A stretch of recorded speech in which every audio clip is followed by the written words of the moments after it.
Oui, la famille, je voudrais continuer notre exposé sur les crypto-monnaies. Hier, nous avons parlé de la pièce, quand il faut l'acheter et où il faut la garder. La crypto-monnaie, c'est un monde où il y a beaucoup de scams. Parce que, comme je vous ai dit hier, quelqu'un se lève, un individu peut créer une pièce, un groupe d'individus peut créer une pièce, tout comme une société peut créer une pièce. Et comme je vous ai dit aussi, c'est la communauté derrière la pièce qui fait la puissance de la pièce.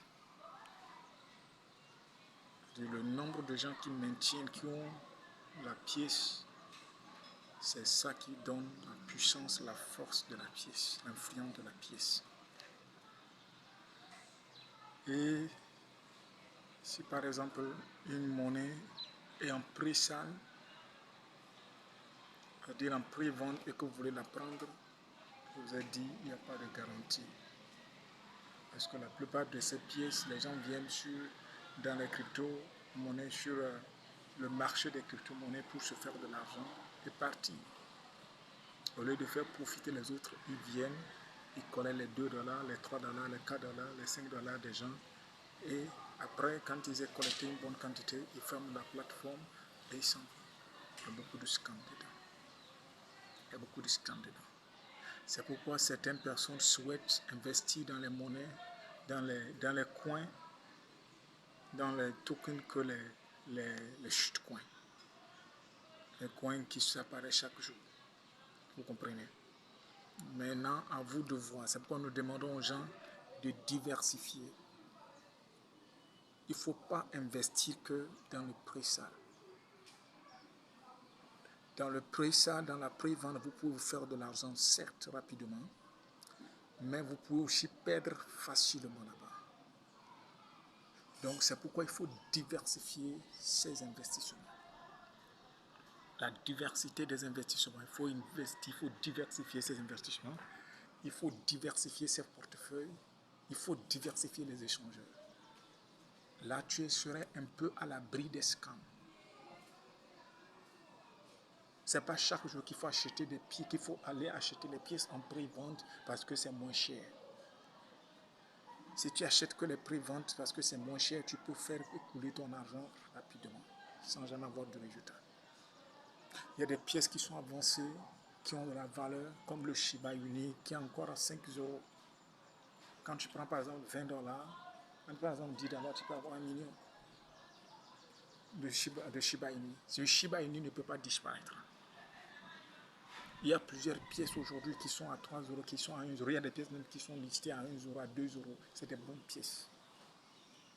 Donc, quand pour acheter la plupart de ces pièces sur des échangeurs, on te dit le minimum d'achat, par exemple, le CoinTag, le minimum d'achat peut-être c'est 3 $. Après 3 $, c'est 5 $. Après 5 $, c'est 10 $. Vous comprenez? Alors que si vous prenez par exemple 10 $, vous pouvez aller dans les prix salles, vous pouvez acheter plusieurs millions ou plusieurs milliards de pièces. Mais dans le prix sale, il y a beaucoup de scams. Mais la réalité est que vous ne pouvez pas acheter que des pièces qui sont avancées. Donc, il faut risquer, mais savoir risquer. Il faut risquer sagement. Il faut investir, savoir investir et investir sérieusement. Et quoi, quand vous achetez par exemple vos pièces et que vous mettez sur les portefeuilles, vous devez aussi mettre sur les échangeurs. Vous ne pouvez pas mettre toutes vos pièces sur les échangeurs, ce n'est pas possible. Parce que si cet échangeur a des problèmes, c'est fini. C'est fini. C'est comme le Coinbase, entre-temps qu'il y avait des problèmes aux États-Unis. Je ne sais pas si aujourd'hui le problème est déjà réglé. Non, je ne sais pas. Je n'ai plus suivi l'évolution de ce portefeuille, de cet échangeur. Donc, ça veut dire que si vous avez toute votre économie sur ce seul échangeur, vous avez des problèmes. Ça veut dire que cet échangeur a des problèmes, votre économie disparaît avec. Il n'y a personne pour pouvoir attaquer. C'est ça la vérité. C'est ça le problème au niveau de la crypto-monnaie. Surtout que l'économie, l'économie traditionnelle n'a pas encore accepté la crypto-monnaie. Il n'y a pas de garantie juridique pour pouvoir poursuivre ces échangeurs-là. Donc le risque est énorme dans ce domaine.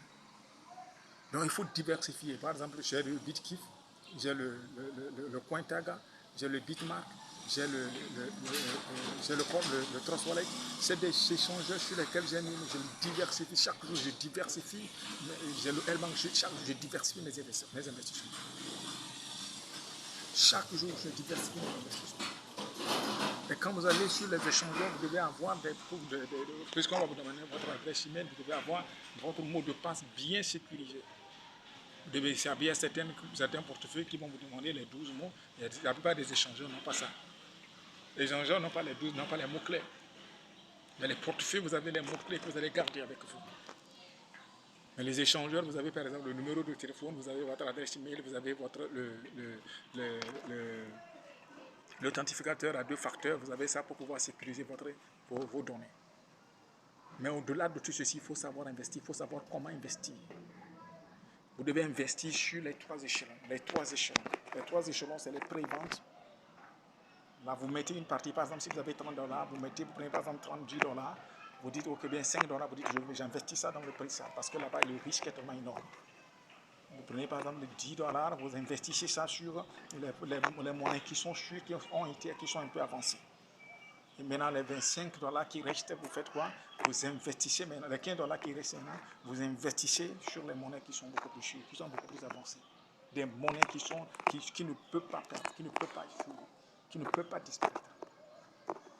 Vous comprenez? Donc, c'est sur quoi c'est sur ça que je voudrais revenir un tout petit peu. Pour vous encourager à investir, mais savoir comment il faut investir, où investir. Où investir, comment investir, quand investir.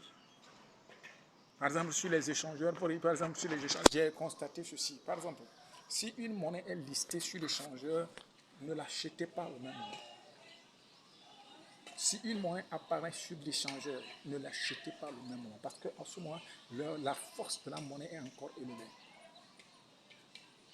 Vous allez voir, par exemple, ce que je suis en train de vous dire, les échangeurs vont m'en vouloir. Les administrateurs, les échangeurs vont m'en vouloir. Parce que la réalité, c'est que si vous achetez à ce moment, la pièce est à son summum. Tout récemment, sur le Cointaga, il y a le ZUAI que j'ai acheté à $5 et j'avais 3000 quelque chose de ZUAI. Mais aujourd'hui, avec $3, je peux avoir plus de 2 millions de ZUAI. Parce que je l'avais acheté quand c'était encore très, très haut. Donc c'est ce qu'il faut savoir. Quand une monnaie apparaît, la monnaie a beaucoup de... Ça monte en flèche.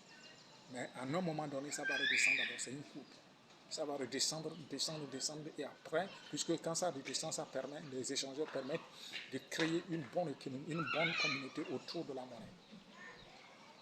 Vous comprenez? Donc quand vous investissez comme cela, vous savez ce qu'il faut faire. Quand vous voyez une monnaie comme cela, vous savez quand investir. Donc quand vous n'avez pas beaucoup d'argent, attendez. Peu importe la monnaie, quand elle pique, c'est qu'elle va redescendre un petit peu. Vous attendez d'abord. Quand une monnaie est listée sur l'échangeur, attendez. Donnez la monnaie là 1 semaine, 2 semaines. Il n'y a pas une monnaie qui apparaît, qui commence à monter en flèche, ce n'est pas possible.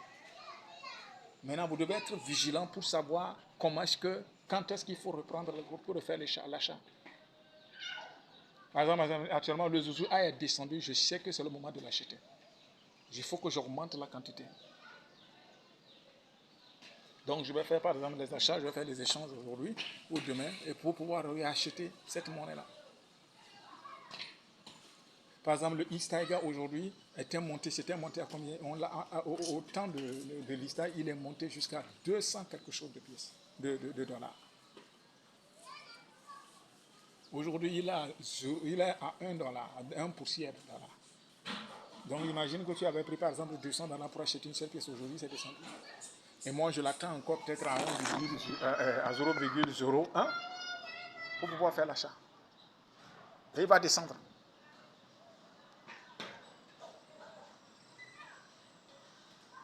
C'est comme le Bitcoin futur qui a été listé à $12.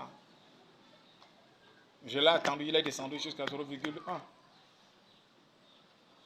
Donc c'est comme ça, quand une monnaie est listée sur les échangeurs, attendez d'abord. Si vous n'avez pas beaucoup d'argent, ne mettez pas toute votre économie là-bas. Attendez, donnez la monnaie une semaine, un mois, 2 mois, et elle va descendre. Maintenant, quand elle redescend, vous achetez une partie, vous achetez encore un peu, et vous attendez. Si ça descend encore, vous achetez. Parce que la réalité est qu'on ne maîtrise pas ce domaine. Ça peut descendre, tu vas dire que ça va encore descendre, et après tout ça pique et ça ne descend plus. Par exemple, j'ai le roi. Le roi, quand c'est descendu un peu, j'ai acheté. Et jusqu'à ce que je me rende compte, ça a commencé par piquer, ce n'est plus descendu. Chaque jour, ça ne fait que monter. C'est comme le poter, le bitcoin poter. Donc cette monnaie aussi est en train de monter. C'est le moment de l'acheter ou jamais. Donc c'est comme ça fonctionne. Maintenant, quand vous avez votre monnaie, vous avez des monnaies sur un échangeur surtout. Par exemple, sur les portefeuilles, c'est différent. Le fonctionnement est différent. Le portefeuille suit l'économie, l'évolution de la pièce sur l'échelle internationale, dans le système de la crypto-monnaie. Mais quant à ce qui concerne les échangeurs font les promoteurs des pieds. Donc vous devez vérifier, vous devez être connecté et de temps en temps, au moins 2 ou 3 fois dans la journée, rentrer dans votre portefeuille, vérifier la vie de votre monnaie que vous avez investi. Parce que c'est un investissement, vous devez chercher toujours à récupérer, vous devez voir est-ce que j'ai eu du profit. Et par exemple, si vous avez acheté la pièce à 5 $ et que la pièce est montée à 50 $, suivez voir. Suivez voir. Puisque si vous ne suivez pas et que vous laissez la pièce, elle va monter, redescendre. Il y a des pièces qui sont montées peut-être pendant que j'étais en train de travailler. Et jusqu'à ce que je me rende, j'ai vu que la pièce est montée. La pièce a fait x5, la pièce a fait x100, la pièce a fait x200. Mais je n'ai pas vu, je n'ai pas constaté. Et c'est redescendu. Donc j'ai perdu. J'ai fait profit, mais je n'ai pas récupéré mon profit. Et les profits au niveau des crypto-monnaies, ça ne se garde pas. Si vous ne transférez pas votre gain en USDT, c'est que vous gardez le gain là sur la pièce. La pièce va redescendre avec les USDT. Donc quand la pièce monte, ok, vous swappez ça en USDT. Et quand c'est en USDT, vous gardez ça puisque les USDT, c'est des monnaies stables. C'est des stablecoins. Donc ça, quand c'est converti en USDT, vous avez ça, et quand ça redescend, vous réachetez encore. Vous comprenez? Donc c'est très important, c'est sur ça, c'est tout ce que je voulais apporter encore aujourd'hui par rapport à la crypto-monnaie. Merci beaucoup. Si vous avez trouvé l'intérêt à cette vidéo, je vous prie de continuer par partager.